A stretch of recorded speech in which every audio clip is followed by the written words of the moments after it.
Alors cette fois-ci, on vous dit, dans un autre exercice, on veut tester l'influence relative de 4 traitements A, B, C et D sur la fructification de cerisier.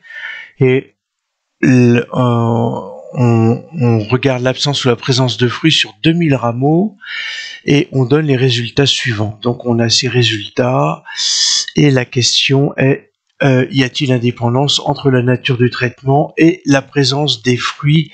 On prendra un risque de 5% et de 1%. Donc première chose à réaliser, l'hypothèse nulle. Donc il y a indépendance des traitements.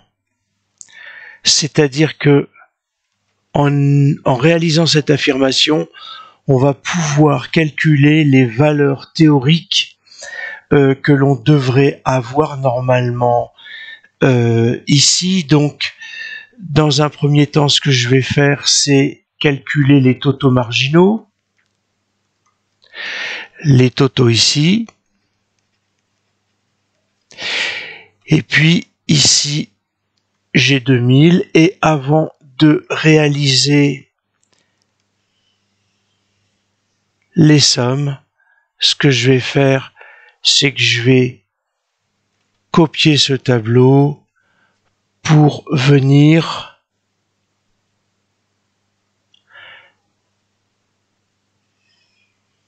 le coller en dessous, mais cette fois-ci sans les valeurs à l'intérieur.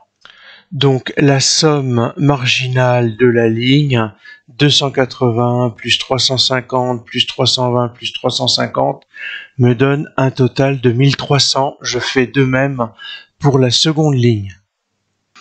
On sait qu'on doit trouver 700 puisque 700 plus 1300 va me donner 2000. 200 plus 150 plus 180 plus 170. Donc j'ai bien mon total de 700. Je suis sûr que mes valeurs sont bonnes. De cette manière, je procède de même de manière verticale par liste. Donc ici j'ai 480. C'est peut-être pas la peine de sortir la calculatrice. 0, 10, 3 et 2, 5. 0, 0 et 3 et 2, 5, et 0, 7 et 5, 12, 2 et je retiens 1, 3 et 2, 5. Donc normalement 500, 500, 1000, 1520, 1600, 2000, j'ai mes bonnes valeurs. Maintenant, il va falloir que je calcule les valeurs théoriques. Connaissant les valeurs de 1300, 700 pour les résultats marginaux verticaux et 480, 500, 500 pour les résultats marginaux horizontaux.